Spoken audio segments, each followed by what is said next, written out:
Master these 7 skill sets and become a bulletproof audio tech. And here's a little bit of a spoiler. Mixing is just one of them. This is true if you're a professional audio engineer as well as a weekend warrior who does it for fun or someone who just wants to serve and love their church on the weekends. Well, why in the world should you trust me? Well, I've spent over a decade in the industry working on shows for multiple US presidents, Fortune 500 companies, Martina McBride, Jewel, Oprah, Shaq, Drew Brees, Justin Timberlake, and more. So I've been in high pressure situations, big audiences, small audiences, corporates, bands, church services, all over. So I want to help see what I've seen in the field and bring it to you as someone who might be wanting to learn and develop themselves so they can get gigs, have fun on the weekends, or simply serve their church. This could really just be a job description for a new audio tech if you're a production company. So I also want to share with you where I've been weak in the past and currently am weak, where I'm strong of each of these 7 buckets. Excited to share with you. Let's jump right in. I'm going to go through each of these 7 to give examples of what falls into each of these skill set buckets. It's not exhaustive, but will give you a good sense of what's to be included. First up is rock solid fundamentals. And I want to start here because you really have to have this down pat before you can move on to anything else. We want to present the craft as something that's fun and you get to do the big exciting stuff, but you have to eat your broccoli first, as I like to say it. So that means understanding gain structure and signal flow really, really well, starting with simple systems, maybe a small analog desk, moving up to a giant festival rig with maybe 4 consoles, a bunch of stage boxes, a broadcast truck, maybe some remotes. All that is really understanding gain structure and signal flow to make it work really well between all these different parties involved. You need to have fast and systematic troubleshooting skills. When something goes wrong, can you have a keen sense of where to go first and know in what order to look at devices and get it up and back on quickly, especially when it's high pressure? Are you fluid with the decibel scale? So this is the most common way we measure changes in levels for audio. So when I say, hey, we need 6 dB more, do you know roughly that's about a doubling, or maybe even 3 dB less? That's about a 40% less. So I would work on memorizing a 1% or 1 dB change, which is about 12%. A 3 dB change is 40%. 6 dB is 100% or doubling, and then 10 dB is about a little over a 3x change. And so being able to stack those all together and roughly convert back and forth is really helpful. And what I named off is for non-power ratios. This is not talking about power specifically, just to be clear there.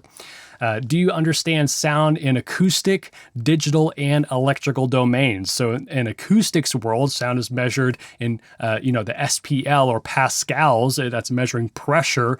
In the digital world, it's ones and zeros, it's bits. So do you know sample rate, bit depth, Nyquist, all these different ways of talking about digital audio? And then electrical domains. So are you comfortable with the relationship between impedance and voltage and input sensitivities, and all that goes into speakers and the inputs on a desk and mic preamp gain and all that. And then lastly, this is becoming more and more of a really key thing to have, but it's networking fundamentals. And I'm not talking about talking to your friends. I'm talking about routers and switches and IP addresses and subnet masks, because more often than not on a show, unless it's kind of an older rig, you're going to have some type of digital transport going on, whether it's layer 2 or layer 3. And that's Dante, Ravenna, AS67, there's AVB.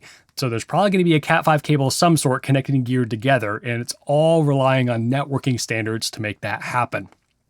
Number 2 is musical mixing abilities. So we think of this as the core attribute of a live audio engineer, and it is in a lot of ways, but I think we over-index here at the expense of investing in these other 6 skill sets.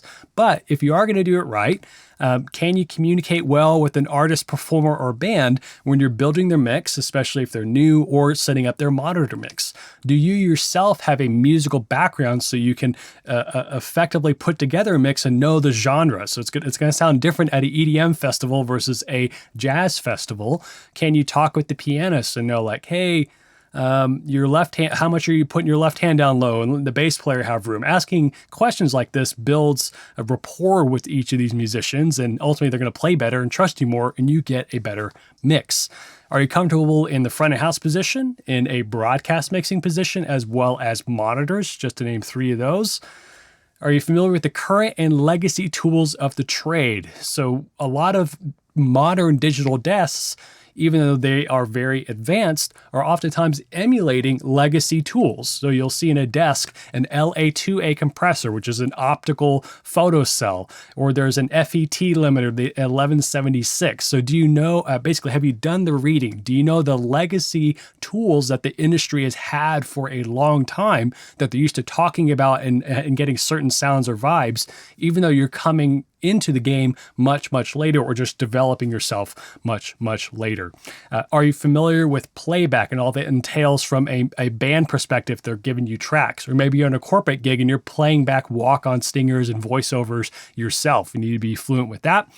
And then lastly, are you able to adapt and learn multiple consoles and multiple ecosystems? Because especially if you're freelance, you might be on a Yamaha DM7 one day, then a Allen Heath Avantis the next day, and then an X32 the next day, and then a Digico the next day.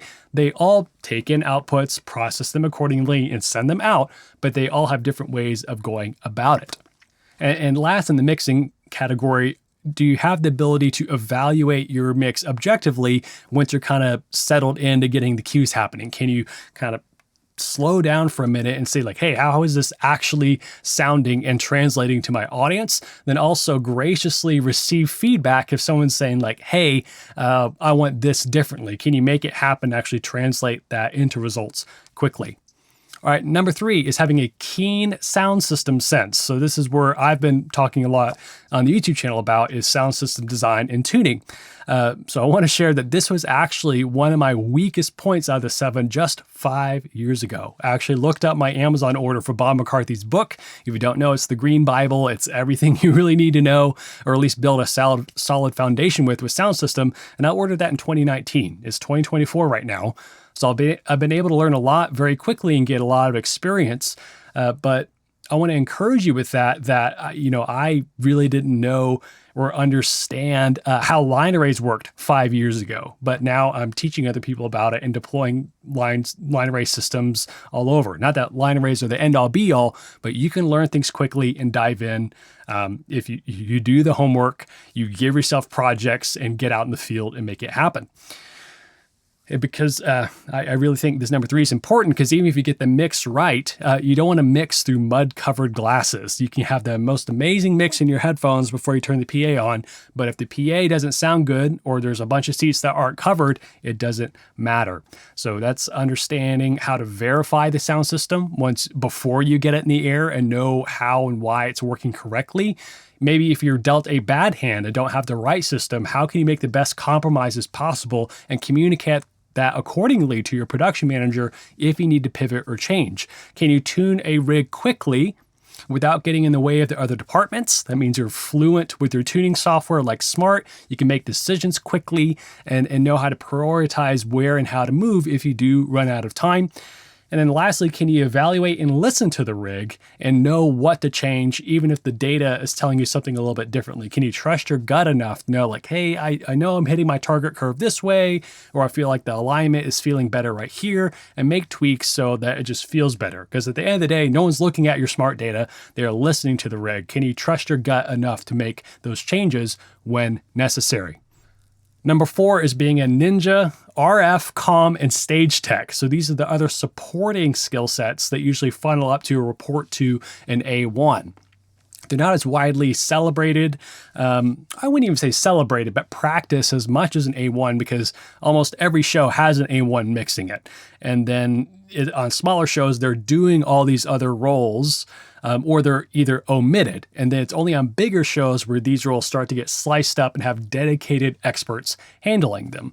So starting with RF, that means, are you comfortable thinking about RF coverage, knowing what antenna types there are, managing gain structure with multiple antennas into a combiner, being able to work with wireless workbench and coordinate a basic frequency plot? Are you comfortable also with Sennheiser gear as well as Shure? With the Shure stuff, can you get them on a Dante network and can control them?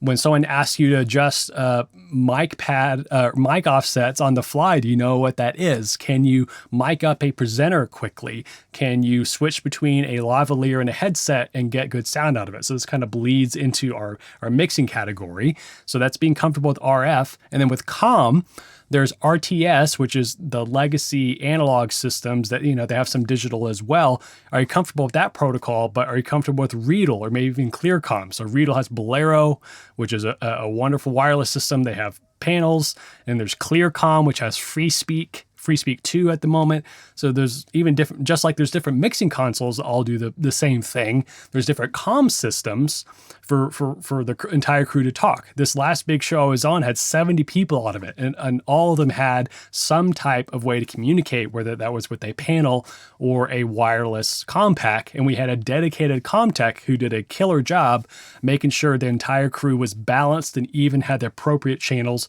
to talk across. So I wouldn't say you need to specialize in these other three roles, RF, comm, or being a stage tech, but eventually they are specialized in highly paid roles that are really important on bigger shows. And so going on to stage tech, that's just, are you really good at patching, stage management, understanding the flow of a show, transitioning bands, being able to appropriately place microphones in the right spot? And then this kind of all rolls up into the A2 role is what usually is in charge of this if you don't have a separate RF, comm, and stage tech. And this is really true for corporate gigs. So the A1's at front of house mixing the show usually has a stream going out for broadcast as well. The A2 is miking up people. They are looking at RF. They're making sure comm is good. So on smaller to medium shows for that. Number 5 is stellar soft skills. So can you read people? Can you communicate what you need early on and in the right order? I like to say, do you know when to hold them? Do you know when to fold them? Is something that's going wrong a big enough deal to elevate that up the chain to production, or can you solve it yourself and just take care of it? Can you lead a team and set priorities? If you're loading in a gig, sometimes you're given a bunch of hands, and do you know, hey, I need 2 audio hands here, go get these speakers, bring them over here, being able to delegate and go grab 2 more, do something else, while seeing your entire department's goals in mind. Bottom line, it's understanding the order of operations and hierarchies at play. When you have a band that's maybe not the kindest that rolls up, can you still keep your cool and communicate clearly, hold firm boundaries, don't let them walk all over you, but just know that some people are divas and want to have it their way, and know when to say, hey, this is how it's going to be, and know when to acquiesce and figure all that out. Number 6 is having a sharp production intuition. Are you able to see your role within a larger scope of the show, of the service, of the theater production, wherever that is? Again, I was on a 60, 70 person crew recently, and I was just the A2. That is one of many, many roles on there. There were 7 of us in just the audio department, but then there's the show callers, there's entire video department, 5 cam ops. And so knowing that, hey, I've been asked to be a part of this crew to fulfill a very specific thing and do it really well, but I need to be aware of the entire show and its goals and how it organically ebbs and flows as it unfolds to make sure I'm doing that well. Again, if it's a small show, it ends up being all on you, but sometimes you don't have the right gear, the band was late, the doors open in 30 minutes, what are you going to do? Can you move forward and not have a pity party, but still make sure there is a great show? Don't be a doormat, have a spine, but do the absolute best you can with the hand that you are dealt. Are you there on a professional show? Are you there 10 minutes before call time? You're looking good, dressed appropriately for the load in. Do you have your multi-tool or Gerber or Leatherman, whatever you want to use, and a Sharpie?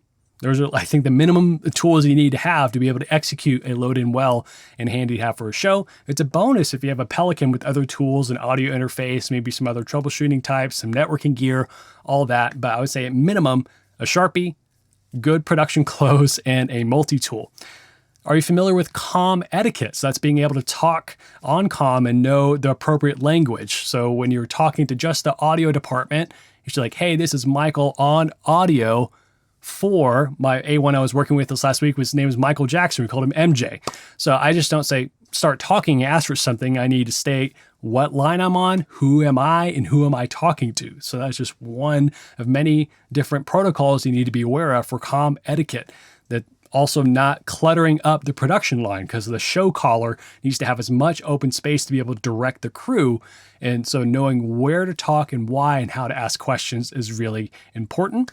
Do you know how to advance an act? So that's when a band or some type of performer, whether it's a magician, a just celebrity who's going to come on a talk show, or a band is coming to your venue, they're going to give you a document called a rider, and you need to be able to read it. And they're like, hey, this is what they're going to need. Can we get it? Can you negotiate that with them? Can you make sure it's ready to go when they get there? And be able to read all the fine print, because oftentimes they'll put really funny things in requests, and some of that they'll direct it to you when it's hospitality related. And you say, hey, that might be the person who booked you is going to take care of that, or there's a separate hospitality team. But usually all that's packaged up in one document, and usually it's about 2 years old, not up to date, has the wrong stuff, and you have to deal with it. So just know what you're getting yourself into, but being able to read those and negotiate accordingly. And then the last thing on production, can you load a truck? That's just a really common thing you have to do of knowing how to push cases, knowing how to manage loads, how to stack stuff, what a half pack, third pack, the safest way to double stack things. You don't have to learn how to drive a forklift, but know how to, watch out for your life when you're around a forklift. That's all wrapped up in production. Okay, lastly here, and then we'll wrap this thing up, is having a disciplined and patient business mind. So this may not be applicable if you're a church volunteer or you just do this on the weekends for fun, but if you are a professional, you need to be able to set standards and consistently stick to them. So that means having simple, clean accounting that gets you actionable, good data. Are you able to look at the clients that you're getting, and do you have any one client that's taking up too much of the pie? If you lost them, would you be up a creek? Having good accounting means you can pay your taxes in full on time, so Uncle Sam isn't coming after you. If you live in the US, I know taxes work differently in other countries, but you are your own marketing department if you are a freelancer. So do you know how to appropriately set up a simple website where someone could get a hold of you? I have to say, the number one marketing tip I've learned is that you are not the hero. You should not be talking a bunch about yourself on the website, but explaining your customer's problem. So if you are an amazing comm tech, don't say, hey, I know all these comm systems. Be able to articulate to them that, hey, isn't it frustrating that when your show caller is trying to get a hold of the crew, stuff is going down and it's unclear? I make sure that every single person on the crew can hear you loud and clear no matter what. That's a good value proposition because you articulated their problem first. It's also being able to have the patience and discipline to invest in the right tools. I mean, there's no shortage of shiny objects out there for us to buy, but there's only so much room on my Pelican. I only have so much budget. But can you prioritize what tools are going to help you accomplish things the best and professionally? And more often than not, you're usually not able to bill for it. When I go tune a sound system, when I'm mixing a rig, I don't bill for my smart rig, but it helps me get better results out of that rig, and it's what I'm expected to do. There's still plenty of A1s who don't tune. They just listen and EQ, and that's fine as long as it still sounds good and gets the results. But for me, I feel like I do better after investing in these tool sets, and it's worth it for me to own them. Are you comfortable with, again, just the boring junk of insurance, like our being able to manage that and have a policy so that you're covered? Do you know when to transition from a sole proprietorship to an LLC, if that's advantageous for you? And then lastly, do you have good vendor and client communication? Are you timely? Are you clear? Are you sending invoices at the right time? Are they accurate? Are you keeping track of your overtime when you need it? Okay, that was just a giant advice buffet of stuff in these 7 buckets. So I'm going to go through them again. You need to have rock solid fundamentals, musical mixing abilities, a keen sound system sense. You need to be a ninja RF comm and stage tech. You need to have stellar soft skills, sharp production intuition, and a disciplined and patient business mind. Okay, so what do you do now? What I would think about is, what's your strongest trait? What's your lead foot? Are you just amazing behind the console? Are you great at tuning sound systems? That might be a future specialty for you. And then now what you think about, what is your weakest trait? What do you want to develop the most, and what do you see weak? Are you not really good at accounting and all the business stuff? Are your soft skills lacking? You just have a hard time reading people and communicating? That's what I would love for you to let me know below. What's your strongest trait and what's your weakest trait? And also, what am I missing? What other things should belong in this 7-part skill set? Please let me know below. My name is Michael Curtis. I love helping everyday audio techs get amazing results out of their shows and services. Thank you so much for watching. Don't forget to comment below. See you next time.